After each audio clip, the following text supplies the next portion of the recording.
کالے کپڑوں میں دم نکلے یا حسین بولتے ہوئے دم نکلے، اس سے بڑھ کر سعادت کیا ہے؟ کون ہے جس نے آب حیات پیا ہوا ہے بھائی؟ حضرت عیسیٰ نے جس مردے کو زندہ کیا تھا وہ بھی 20 سال کے بعد مر گیا تھا، تو کون ہے جو یہاں ہمیشہ رہنے آیا ہے؟ زندگی تو اس کی ہے کہ جس نے خود کو سمندر میں ملا دیا۔ بھائی میں شہنشاہ حسین نقوی زندہ ہوں، اس پر مجھے شک کرنا چاہیے، حسین زندہ ہے اس پہ یقین ہونا چاہیے۔ ہم کہاں زندہ ہیں؟ ہم تو کسی کی زندگی سے زندہ ہیں،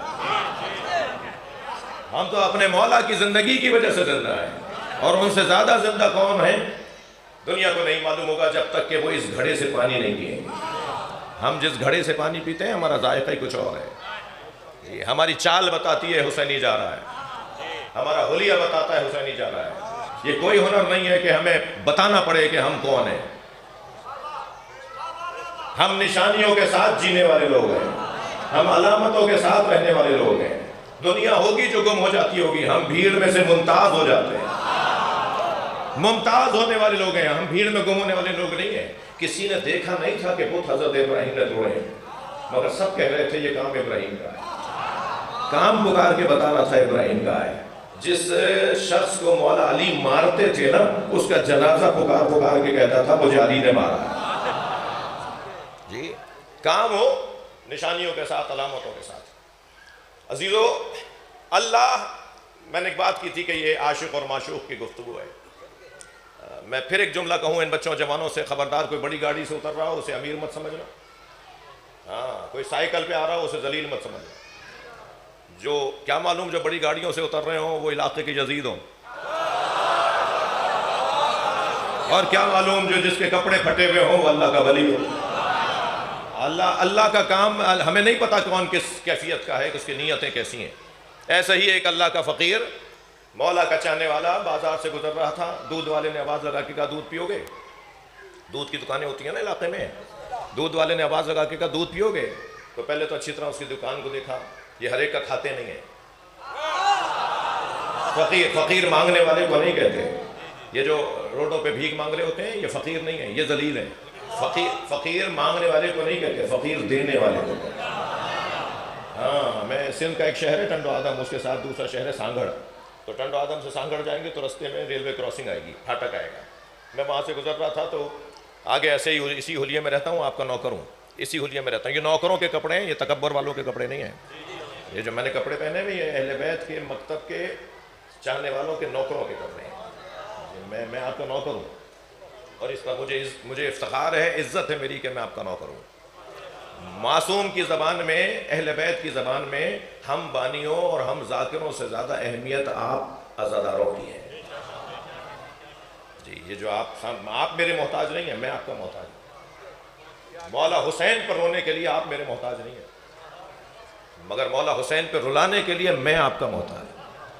اس لیے معصوم نے فرمایا من بکا او ابکا او تباہ کا، جو ہمارے جد حسین پہ رویا، جس نے رلایا، جس نے رونے کا ماحول بنایا، یعنی بانی کو سب سے آخر میں یاد کیا ہے امام نے، سب سے پہلے آپ کو یاد کیا ہے، پھر ہم ذاکروں کو یاد کیا ہے، پھر بانیوں کو یاد کیا ہے۔ اس لیے آپ کا مقام، یہ آپ کا حق ہے، آپ کا مقام ہے کہ میں یہ عزت سے کہوں کہ میں آپ کا نوکر ہوں، اسی حلیے میں رہتا ہوں، اور صرف اس وجہ سے رہتا ہوں کہ نوکری کا حق ادا کروں۔ اور شاید ہی کوئی سفر ہو جو برابر میں کوئی آ کے نہ بیٹھا ہو اور یہ نہ پوچھتا ہو کہ آپ شیعہ مولوی ہیں، آپ سے سوال کر لوں، تو میں پہلا جواب یہ دیتا ہوں کہ میں پہن کے اس لیے پھر رہا ہوں کہ آپ سوال کر لیں۔ ہم سے ہمارے بارے میں پوچھیں نا، آپ خود کیسے بتائیں گے کہ ہم کیا بول رہے ہیں؟ بھئی یا علی مدد میں بولتا ہوں تو دلیل بھی میں دوں گا نا، کالے کپڑے میں پہنتا ہوں تو دلیل بھی کالے کپڑوں پہ میں دوں گا نا، جو نہیں پہنتا وہ کیسے دلیلیں دے رہا ہے؟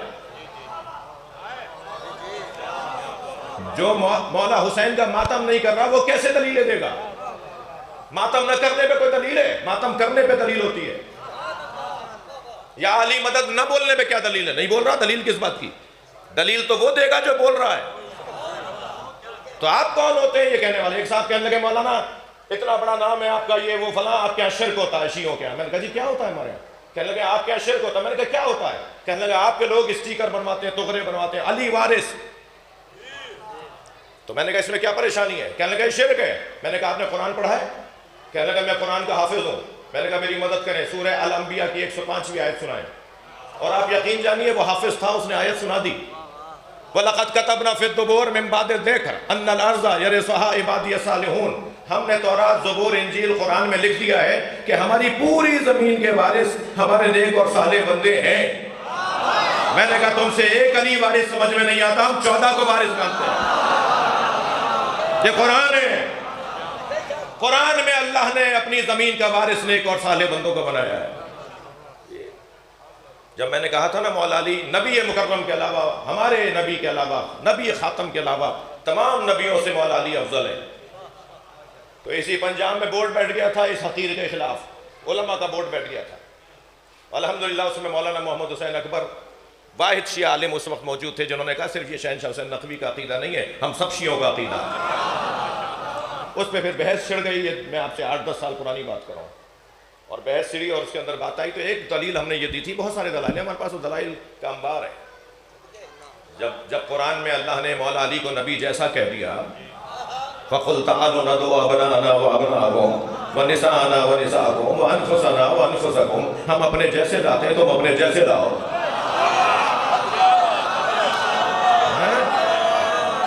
جب بھائی نہیں، مل کر لگائیے، مل کر۔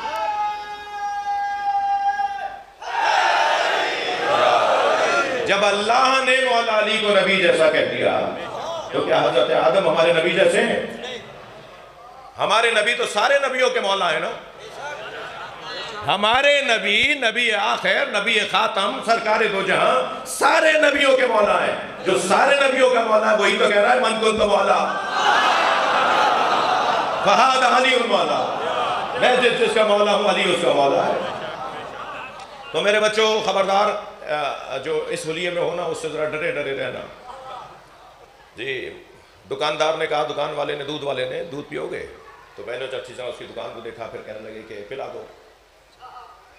اچھا میں وہ وہاں سے گزر رہا تھا ٹنڈو آدم سے، ٹنڈو آدم چھوڑ کے آ گیا پیچھے میں، تو وہ ایک فقیر نے مجھے دیکھا، مجھے دور سے آواز دے کر کہا السلام علیکم یا علی مدد۔ میں نے بھی سلام کا جواب دیا، مولا علی مدد بھی بولا، تو اس نے دور سے آواز لگا کے کہا کچھ دوں؟ ہاں فقیر کی بات کر رہا تھا میں، کہنے لگا کچھ دوں؟ میں نے اپنے ڈرائیور سے جو میری گاڑی سنبھالتا ہے، میں نے اسے کہا بھائی روکو، مجھے پہلا فقیر ملا ہے، فقیر پہلی دفعہ ملا ہے۔ تو میں نے آگے بڑھ کر ان کو سلام کیا، ان کو جواب دیا، ان سے محبت کی۔ کہنے لگے کہ بتاؤ زہد کسے کہتے ہیں؟ بھائی فقیروں کی بات کر رہا ہوں، فقیروں کو اچھی لگے گی۔ میں نے کہا، کہنے لگے زہد کسے کہتے ہیں؟ میں نے کہا آپ بہتر جانتے ہیں۔ میں جوانوں کو بتا رہا ہوں کہ جب کسی بڑے کے پاس جاؤ بولنا ختم کر دو، سننا شروع کر دو۔ ہاں ہمارے یہاں ایک بڑی بیماری آئی بھی ہے، ہر جگہ بولتے رہتے ہیں۔ بھائی جب سینئر کے پاس گئے ہو، کسی بڑے کے پاس گئے ہو، تو اس کے سامنے تو خاموش ہو جاؤ نا، اس کو تو بولنے دو نا، وہ جتنا بولے گا تمہارے فائدے میں، تم جتنا بولو گے تمہارے نقصان میں۔ تو میں نے کہا جی آپ بہتر جانتے ہیں۔ کہنے لگے زہد کسے کہتے ہیں؟ میں نے کہا آپ بہتر جانتے ہیں۔ کہنے لگے زہد کی 7 منزلیں ہیں، تم 7ویں منزل پہ پہنچو گے تو اللہ تمہیں ولی بنا دے گا، اور میں آج تمہیں پہلی منزل بتاؤں گا، جب اس پہ عمل کر لو گے تو مجھ جیسا کوئی فقیر ملے گا دوسری منزل بتانے کے لیے۔ میں نے کہا جی عطا کریں۔ کہنے لگے زہد کی پہلی منزل ہے اپنی ذات کی نفی، اپنی ذات کی نفی کرو، انانیت سے باہر آ جاؤ، تکبر سے باہر آ جاؤ، غرور سے باہر آ جاؤ۔ اللہ کو تکبر اور غرور پسند نہیں ہے۔ تھوڑی دیر میرا ساتھ دیجیے گا۔ 5 رستوں سے انسان اس وائرس، اس بیکٹیریا کا شکار ہوتا ہے جسے تکبر کہتے ہیں۔ 5 رستوں سے یہ بیکٹیریا آتا ہے۔ ابھی کورونا آیا تھا نا، وہ ناک سے بھی جاتا تھا، وہ منہ سے بھی جاتا تھا، جی ہاتھوں سے، پھر وہ آپ ناک منہ کو لگائیں گے تو وہاں سے جاتا تھا۔ ہاتھوں کو اس لیے روکتے تھے کہ تم ناک کو لگاؤ گے، منہ کو لگاؤ، یہ 2 جگہ سے جاتا تھا۔ ایسے ہی ہے، ایسے تکبر جو بیماری ہے نا وہ 5 رستوں سے آتی ہے۔ سب سے پہلا رستہ، مجھے آپ مولا حسین کی قسم ناراض مت ہوئیے گا مجھ سے، سب سے پہلا رستہ جس کے ذریعے سے تکبر آتا ہے وہ ہے زمیندارہ۔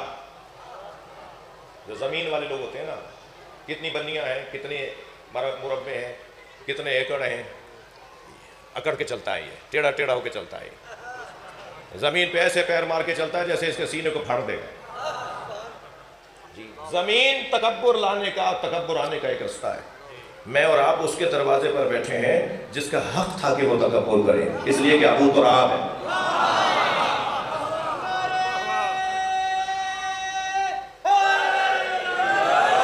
دوسرا راستہ تکبر آنے کا سواری ہے، گاڑی، سواری۔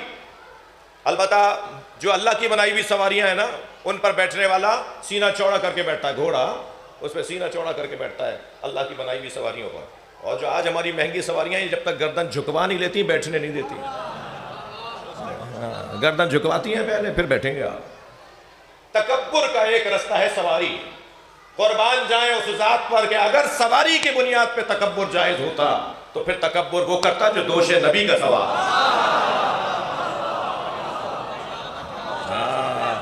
تکبر کا تیسرا راستہ جس کے ذریعے سے یہ وائرس آتا ہے وہ ہے دسترخوان۔ تیتر کھاتے ہیں یہ روزانہ، ہرن تو یہ ہر دوسرے دن کھاتے ہیں، اور ہرن کی 25 قسمیں سارے ہرن کھا لیے ہیں انہوں نے۔ یہ بتاتے ہیں کہ میرے دسترخوان پہ 25 کھانے نہیں ہوں، اس وقت تک تو میرا دسترخوان ہی نہیں سجتا۔ تکبر دسترخوان کے ذریعے، غذاؤں کے ذریعے تکبر۔ سلام اس ذات پر جس کی پہلی غذا لعاب دہن مصطفیٰ بن جائے۔ تیسرا، چوتھا راستہ تکبر آنے کا چوتھا راستہ عزیزان گرامی وہ ہے منصب، کرسی۔ یہ کون صاحب ہے؟ 17ویں گریڈ سے ان کی جاب شروع ہوئی تھی، 22ویں گریڈ سے ریٹائرڈ ہو رہے ہیں۔ ڈائریکٹر صاحب ہیں، یہ صاحب جی ایم صاحب ہیں، یہ صاحب گورنر صاحب ہیں، یہ وزیر اعلیٰ صاحب ہیں۔ یہ کرسی سے انسان کو تکبر آتا ہے۔ اللہ اکبر۔ کرسی سے تکبر کرنے والا تکبر کر کے اپنے آپ کو مٹا لے اگر اس کے ذہن کا حاکم علی نہ ہو۔ وہ کرسی کی بنیاد پہ تکبر کرے جس کے پاس اللہ کی جانب سے آئی بھی سب سے بڑی کرسی ہے۔ ہر ولی جب تک مولا علی کا گن نہ گائے، قصیدہ نہ پڑھے، اسے ولایت نہیں ملتی۔ جتنے بھی سلسلے ہیں ولایت کے وہ سب مولا علی تک جا کے پہنچتے ہیں۔ ایک سنی عالم نے مجھے روک لیا، میرا یہ جملہ سن کے کہنے لگے مولانا آپ یہ کہہ کر آئے ایک سلسلہ تو حضرت ابو بکر تک جاتا ہے، تو آپ نے کہا کہ ہر سلسلہ علی تک جاتا ہے، ایک سلسلہ تو حضرت ابو بکر تک جاتا ہے 11-12 سلسلوں میں۔ میں نے کہا جن حضرت ابو بکر کے بارے میں تم کہہ رہے ہو نا، انہوں نے خود کہا ہے لم تلد النساء مثل علی بن ابی طالب، کائنات میں کوئی عورت ہی نہیں ہے جس نے علی جیسا بچہ جنا۔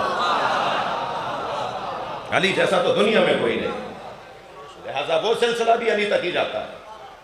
عزیزان گرامی نہیں، اس نے دکاندار کے دکان کو دیکھا، دودھ پی لیا، ایک کٹورا بھر کے اس نے دودھ دیا، یہ دودھ پی کے اذان ہو رہی ہے، میں اس کے احترام میں رکوں گا۔ ایک صلوات ہدیہ کریں محمد وآلہ۔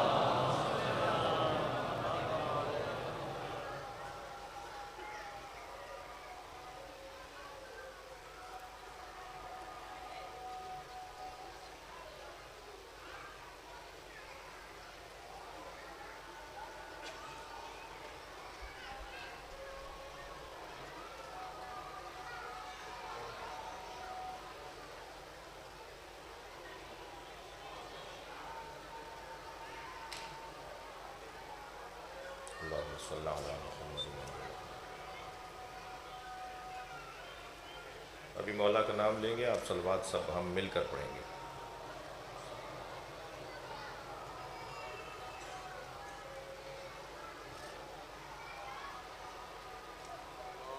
اللہم صلی علی محمد وآل محمد۔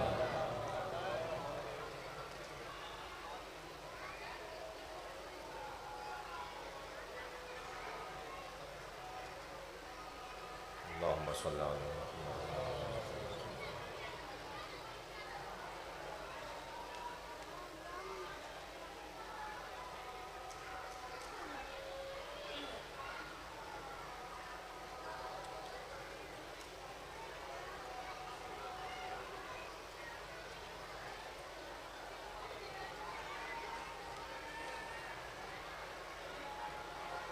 مسجد ساتھ میں ہے، مسجد برابر میں ہے۔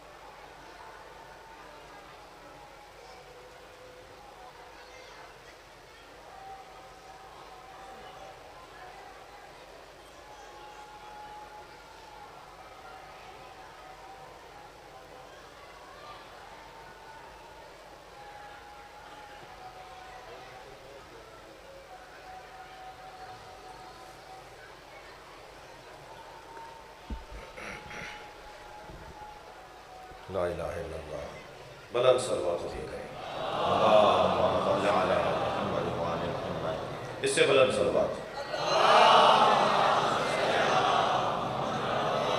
اس سے بھی بلند صلوات،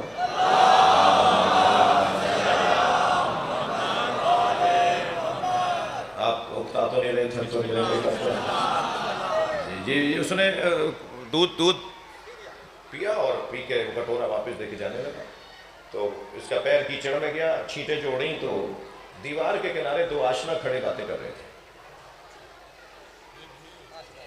کافی ہے نا اتنا اشارہ، دو آشنا کھڑے باتیں کر رہے تھے تو چھینٹیں جوڑیں تو وہ چھینٹیں جا کے لڑکی کے چہرے پہ لگیں، تو اسے تو کوئی پریشانی نہیں ہوئی، وہ لڑکے کو پریشانی ہو گئی.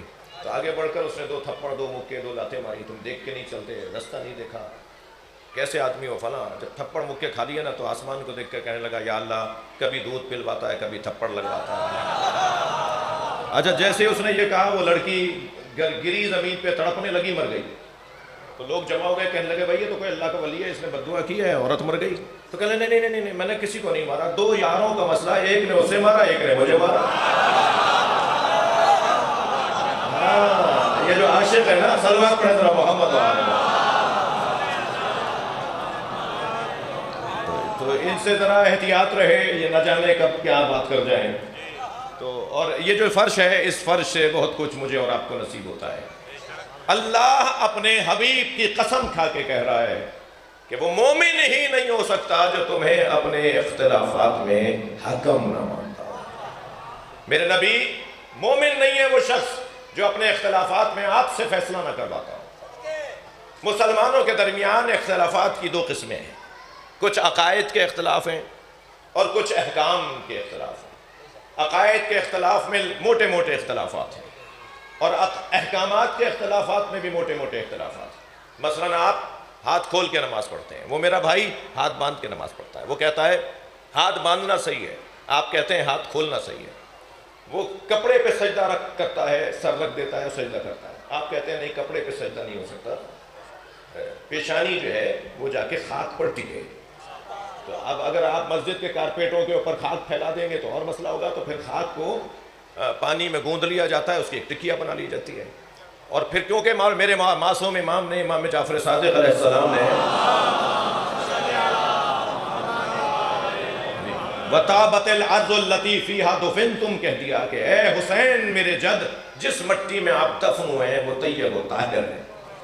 تو جب امام نے خاک کربلا کو طیب و طاہر کہہ دیا تو پھر خاک تو رکھنی ہی ہے.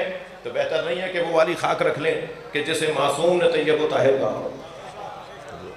ماشاءاللہ ماشاءاللہ ماشاءاللہ ماشاءاللہ ماشاءاللہ. کیسے ہیں طبیعت کیسی ہے؟ میں نے پہلی مرتبہ اپنے بھائی کو مصطفیٰ آباد اکاڑا میں سنا تھا، اور میں آج تک وہ ان کا بند سنتا ہوں تو مجھے اب بھی رونا آ جاتا ہے. اللہ نے ان کی زبان میں مصائب کے حوالے سے، خاص طور پہ فضائل بھی، مگر مصائب میں خاص محنت ہے ان کی. ذاکرین کا ویسے ہی میں معتقد ہوں. جس وقت میں میرے یہ اعتراف کرنے پہ مجھے سننا پڑتا تھا، اس وقت میں نے کسی سنی سنائی پر اثر نہیں لیا. تو اب تو لوگوں کو بات سمجھ میں آ گئی ہے. یہ اہل بیت کے گلشن کی بلبلیں ہیں، جب یہ کوکنے لگتی ہیں تو گلشن میں پرندے بڑھنا چاہیے. صلوات پڑھ لیں ذرا محمد وآلہ. میں بس میرے بھائی آ گئے ہیں اور مجھ سے زیادہ اچھا پڑھیں گے، میں اس لیے آپ کو زیادہ زحمت بھی نہیں دینا چاہتا. بس ایک موٹی سی بات کر کے جاؤں گا اور چند جملے مسائل پہ پڑھوں گا. امت میں جو اختلافات ہیں ان میں لمبی لسٹ ہے، اتفاقات کی اس سے بڑی لسٹ ہے. جو مشترکات ہیں اس کی لسٹ بڑی ہے اور جو اختلافات ہیں اس کی لسٹ چھوٹی ہے. مگر جو اختلافات کی لسٹ ہے وہ بھی اہمیت کے حامل اختلافات ہیں. ان اختلافات میں ایک موضوع ہے ولایت علی، مولا علی علیہ السلام کی ولایت، مولا علی علیہ السلام کی خلافت، مولا علی علیہ السلام کی امامت. میرے بچوں جوانوں ایک سبق آج مجھ سے لیتے جاؤ، بزرگوں سے تو مجھے دعا چاہیے. ہمارے ہاں خلافت اور امامت دو چیزیں نہیں ہیں. یہ ہمارے دماغ میں کوئی چیز ڈالی جا رہی ہے ایک عرصے سے کہ علی امام پہلے ہیں مگر خلیفہ چوتھے ہیں. یہ بہت بڑی غلط فہمی ہے. جو پہلا امام ہے وہی پہلا خلیفہ ہے، جو پہلا خلیفہ ہے وہی پہلا امام ہے۔ یہ غلط فہمی ہمارے بعض میرے بھائیوں کی جانب سے آئی ہے اور ہمارے بھی ایک طبقے نے اسے قبول کرنا شروع کیا ہے۔ تو ضرورت بنتی ہے، حق بنتا ہے اس ممبر کا کہ وہاں یہ باتیں بھی ہلکی پھلکی میں کرتا چلا جاؤں۔ جسے ہم پہلا امام مانتے ہیں اسی کو پہلا خلیفہ مانتے ہیں، جسے پہلا خلیفہ مانتے ہیں اسی کو پہلا امام مانتے ہیں۔ امامت اور خلافت دو چیزیں نہیں ہیں ہمارے یہاں۔ خلیفہ وہ ہے اللہ اور اللہ کے رسول کے، امام ہیں ہمارے۔ اللہ کے تو امام نہیں ہے، وہ مولا علی رسول اللہ کے تو امام نہیں ہے۔ مولا علی ہمارے امام ہیں اور ہمارے خلیفہ نہیں ہیں۔ خلیفہ تو اللہ اور اللہ کے رسول کے ہیں، لہذا جو اس رشتے سے دیکھیں تو خلیفہ، اس رشتے سے دیکھیں تو امام۔ یعنی لفظوں کو بدل کے کہوں کہ اگر اللہ کی طرف سے علی کو دیکھیں گے تو علی خلیفۃ اللہ، اور امت مصطفیٰ کی طرف سے دیکھیں گے تو علی امام امت مصطفیٰ۔ دو چیزیں نہیں ہیں، ایک ہی چیز کی دو عنوان ہیں، دو طریقے ہیں سمجھانے کے، دو زاویے ہیں، دو نگاہیں ہیں۔ ہم جسے پہلا امام مانتے ہیں اسی کو پہلا خلیفہ مانتے ہیں۔ ہر جگہ ایک ہی آواز، ہر جگہ ایک ہی پکار، ہر جگہ ایک ہی نعرہ، میرٹ پہ تقرریاں ہونی چاہیے، میرٹ پہ پارٹی ٹکٹس ملنے چاہیے، میرٹ پہ تبادلے ہونے چاہیے، میرٹ پہ داخلے ہونے چاہیے۔ ہم بھی 1400 سال سے مجلس اسی لیے کر رہے ہیں کہ نبی کے بعد میرٹ پہ ماننا چاہیے۔ اب وہ جو میرٹ پر اترنے والی ذات ہے وہ کون ہے؟ میں تو کسی کا انکار کر ہی نہیں رہا بھائی، ہمارا کام تو انکار کرنا ہے ہی نہیں۔ ایک ہسپٹل کے اندر 4 ڈاکٹر ہوتے ہیں، آپ کیا ہر ایک سے جا کے علاج کرواتے ہیں؟ آپ اپنے بدن کے علاج کے لیے تلاش کرتے ہیں اس ڈاکٹر کو جو ان ڈاکٹروں میں بہتر ڈاکٹر ہے۔ آپ کو اگر قانون سے اپنا حق لینا ہے تو کیا ہر وکیل کے حوالے فائل کر دیتے ہیں؟ آپ دیکھتے ہیں کون سا وکیل ہے جو میرے مقدمے کو اچھا لڑ سکتا ہے۔ ہر جگہ آپ اسی قاعدے پر عمل کر رہے ہیں۔ تو بس اسی قاعدے پر عمل کرتے ہوئے دیکھنا ہوگا کہ نبی کے بعد کون ہے جو امت کو نجات دلوائے گا۔ بھائی تھکے نہیں تو میں ایک مثال دینے جا رہا ہوں۔ کائنات میں کوئی جوڑا برابری کی بنیاد پر نہیں ہے۔ ہمارے یہاں کہتے ہیں نا صاحب فلاں کا بیٹا فلاں کی بیٹی، وہ بھی بڑا خاندان، وہ بھی بڑا خاندان۔ ہاں بھائی برابری کی بنیاد پر رشتہ ہوا، کوئی بیوی کسی شوہر کے برابر نہیں۔ میری اور آپ کی کیا حیثیت ہے جب نبیوں کی بیویاں نبیوں کے برابر نہیں ہوئی؟ قربان جائیں جناب خدیجہ کی جوتیوں سے اڑنے والی خاک پر، مگر کیا جناب خدیجہ نبی مکرم کے برابر تھی؟ تمام تر عظمتوں کے باوجود بی بی خدیجہ نبی کے برابر تھیں؟ اس پوری کائنات میں ایک ہی جوڑا ہے جو برابری کا بنا ہے، وہ علی و بطول کا جوڑا، صرف ایک جوڑا بنا ہے۔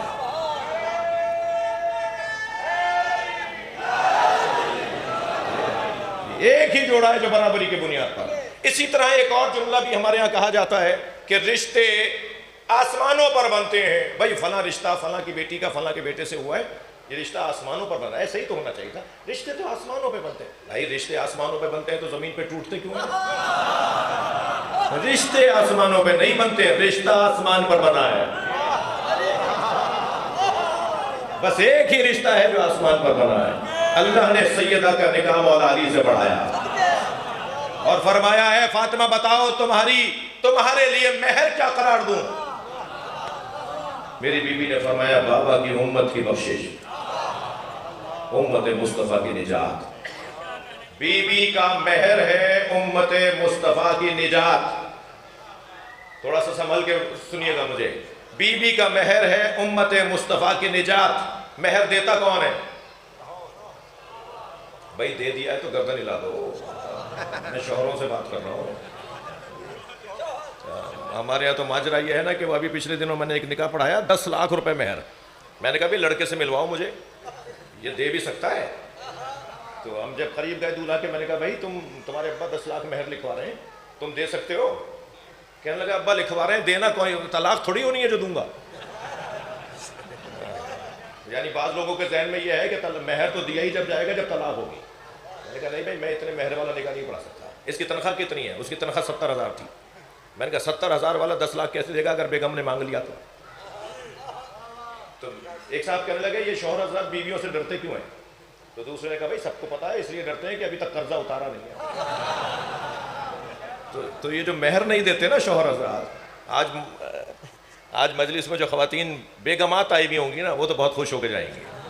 اچھا پہلے والے تو لوگ اتنے ماشاءاللہ اچھے دور کے تھے کہ 5-5 ہزار میں جان چھٹ گئی.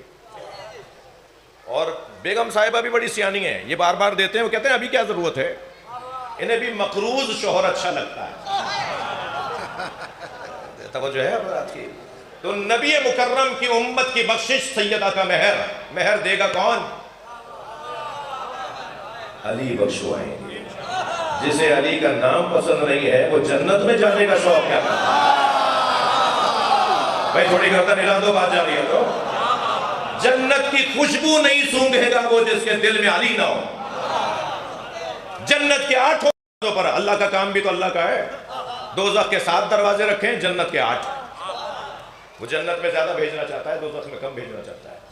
جنت کے 8 دروازوں پر لا الہ الا اللہ محمد رسول اللہ علی ولی اللہ.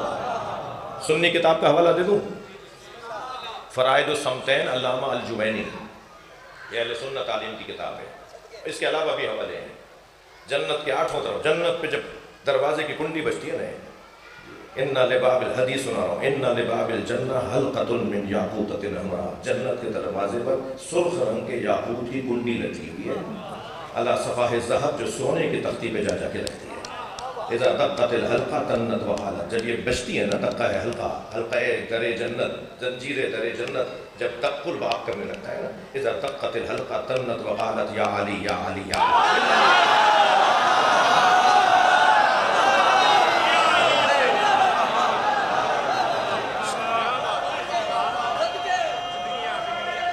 بس مختصر کر رہا ہوں.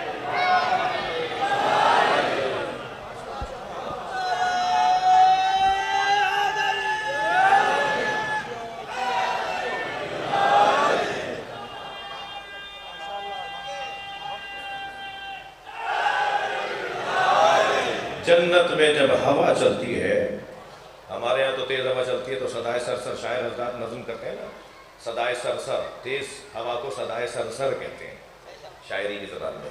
جنت میں جب تیز ہوا چلتی ہے تو صدائے سرسر نہیں بنتی، علی علی علی علی. حدیثیں سنا رہا ہوں میں آپ کو. مجھے مجلس کو پڑھنا آتی نہیں ہے، میں تو سیدھی سیدھی باتیں کرتا ہوں. اللہ نے پوری جنت کو جب سجانا شروع کیا تو فرشتوں کو حکم دیا کہ ساری جنت میں لکھو علی علی. پوری جنت مولا علی کے نام سے اللہ نے سجائی ہے. مختلف جگہوں پر مختلف تغرے علی علی علی کے لگوائے ہیں. اور بس میں چاہ رہا تھا مگر واقعی بہت دیر ہو گئی ہے، اور یہ سلسلہ جلسوں میں ایسے ہی ہوتا ہے. میرے بھائی مجھ سے میرے بات پڑھیں گے. جنت کی ہوا علی علی کی صدا، جنت کی آرائش علی علی کی نگارش، اور جنت کی خوشبو اشک غم حسین. سبحان اللہ سبحان. میں نے یہ میرے مولا صادق کا فرمان پڑھا ہے.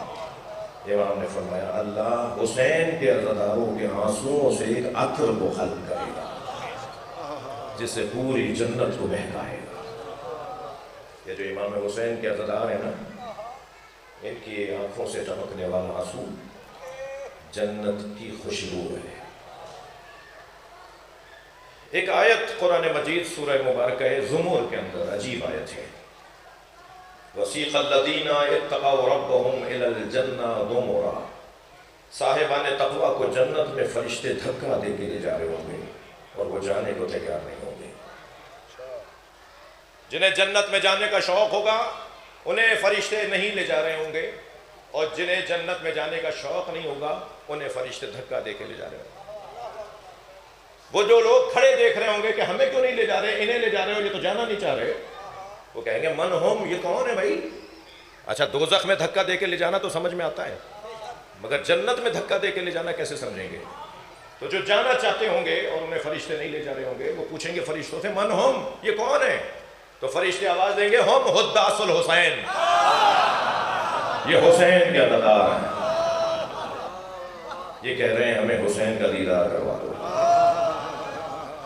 یہ کہہ رہے ہیں ہمیں حسین کا دیدار کروا دو.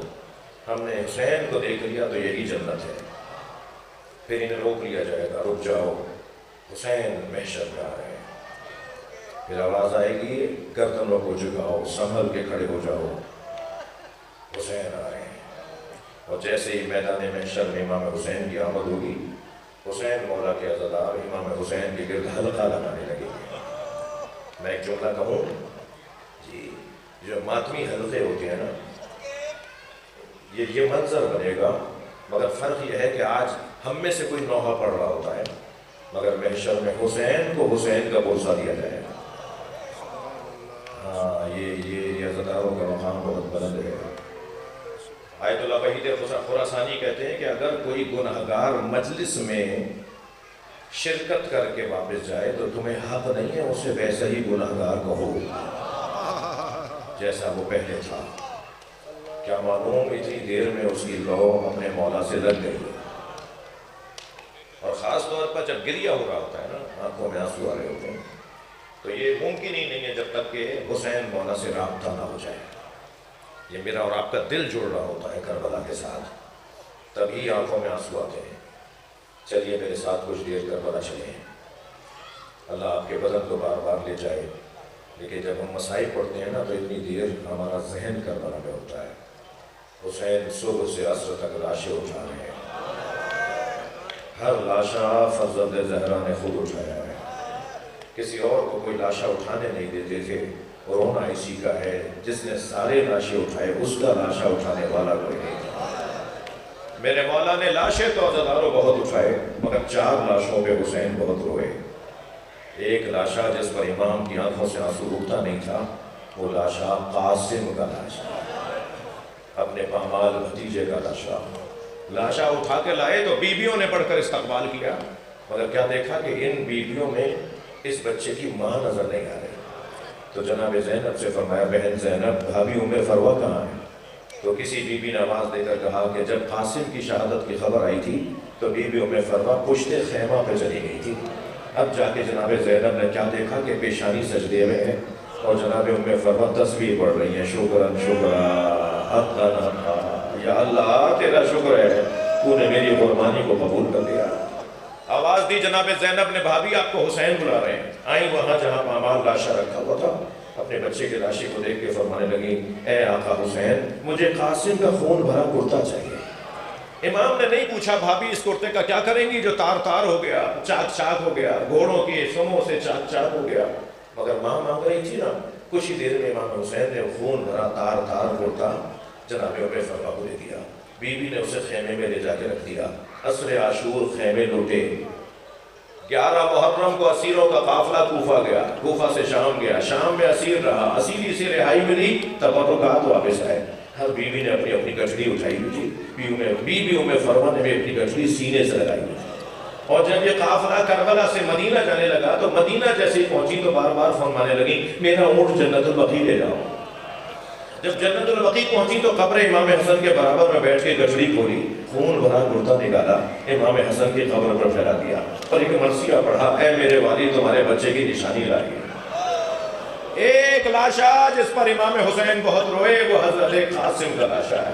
دوسرے لاشے کا نام سنیں گے بتا رہا ہوں، وہ لاشا ہے علی اکبر کا۔ بہت روئے امام اپنے بچے کے لاشے پر، بار بار آواز دیتے رہے، علی مجھے کچھ نظر نہیں آ رہا۔ یہ دوسرا لاشا، اور تیسرا لاشا جس پر امام کی آنکھوں سے آنسو تھمتے نہیں تھے، نام کہوں گا تو آپ کی آنکھوں میں آنسو آ جائیں گے، وہ عباس۔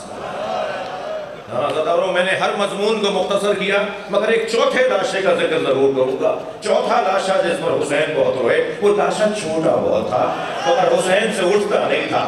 کبھی آگے جاتے تھے انا للہ، کبھی الٹے پیر واپس آتے تھے رضن بقضائہ و تسلیما لامرہ۔ مجلس میں چھوٹے چھوٹے بچے بھی آئے ہوئے ہیں۔ جب آپ اپنے بچوں کے لیے کوئی چیز خرید کر لاتے ہیں نا، کوئی ٹافیاں، کوئی چاکلیٹیں خرید کر لاتے ہیں، تو گھر میں جو چھوٹے بچے ہوتے ہیں انہیں پہلے دیتے ہیں نا۔ بڑے بچوں کو تسلی ہوتی ہے، پہلے چھوٹے بھائی کو ملے گا پھر ہمیں ملے گا۔ امام حسین جب علی اصغر کو پانی پلانے لے گئے تو سب بچوں کو یقین تھا کہ اس کے بعد ہمیں لے جائیں گے، لیکن جب امام حسین لاشا لے کر آئے تو لاشے پہ بابا کا دامن ڈالا ہوا تھا۔ چھوٹے چھوٹے بچے انتظار میں تھے کہ مولا ہمیں کب لے کے جائیں گے۔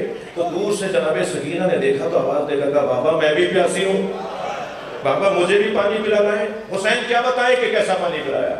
ہاں عزادارو، ابا کا دامن امام حسین نے لاشے پہ ڈالا ہوا تھا، اور بچے کے لاشے کو لے کے کبھی آگے جاتے تھے کبھی پیچھے آتے تھے۔ پچھلے سے پچھلے سال 6 محرم کو ایک جوان میرے پاس آیا، کہنے لگا مولانا میں مچھلی خرید کر لایا ہوں، میں نے اپنی باجی سے بڑی بہن سے کہا مجھے مچھلی تل دو، تو دادی کی آواز آئی بیٹا محرم میں مچھلی نہیں کھاتے۔ تو میں نے کہا دادی محرم ہو یا ربیع الاول ہو، حلال تو حلال ہے، محرم میں حلال حرام اور ربیع الاول میں حلال۔ کہنے لگے ہاں بیٹا تم جدید زمانے کے لوگ ہو نا، آج کا جوان بڑے بوڑھوں کی باتیں کہاں مانتا ہے، جاؤ جا کے مولانا سے پوچھ لو، مولانا اجازت دے تو کھا لینا۔ میرے پاس آیا، وہ بول رہا تھا اور میں رو رہا تھا، مجھ سے کہنے لگا مولانا میں مچھلی کھا لوں؟ میں نے کہا میں اتنا بڑا عالم نہیں ہوں، مجھے اس کا جواب نہیں آتا، تم دادی کی بات مان لو، تم دادی کی بات مان لو۔ کہنے لگا میں سمجھا نہیں۔ میں نے کہا دادی کی بات مان لو، حسین مولا نے علی اصغر کے تڑپنے کو مچھلی کے تڑپنے سے تعبیر کیا۔ اما ترونا کیف یتلقا، دیکھ نہیں رہے میرا بچہ مچھلی کی طرح منہ کھولتا ہے، میرا بچہ مچھلی کی طرح منہ بند کرتا ہے۔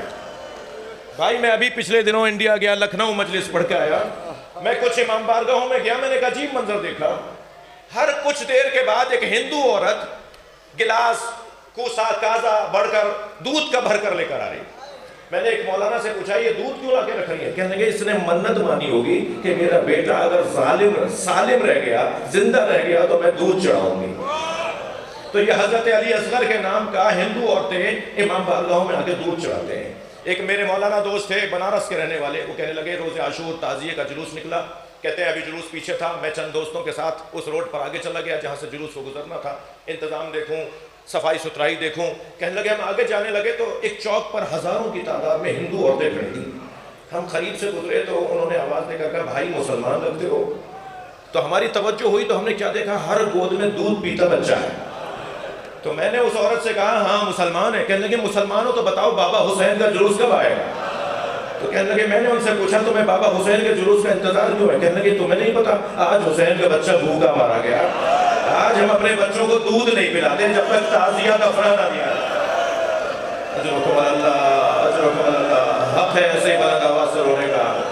آپ نے گریہ کر لیا، مجلس ہو گئی عزادارو، میرا دل کہہ رہا ہے ایک منزل اور آگے آ جائیے۔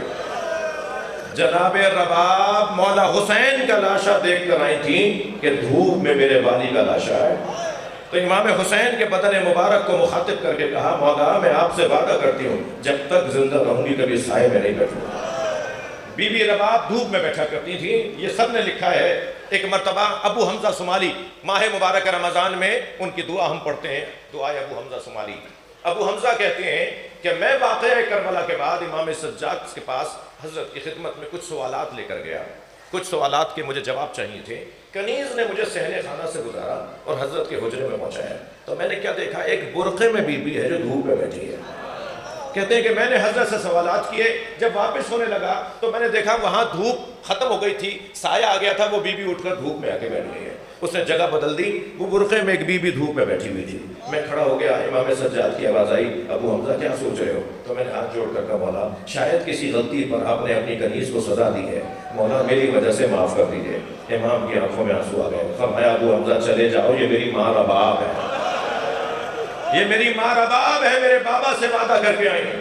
جب چلے گئے نا ابو حمزہ بس آخری جملہ، تو امام سجاد بچوں کی طرح جناب رباب کے برابر میں آ کے بیٹھے اور فرمایا اماں تو غیر بھی کہتی رہے کہ سائے میں آ جائیے، تو کانپتی ہوئی آواز میں فرمانے لگیں اے زین العابدین ہرملہ مارا گیا، جس نے میرے بچے کو مار دیا، جس نے میرے شوہر کے سینے پہ تیر مارا، اللہ لعنت اللہ اللہ الظالمین۔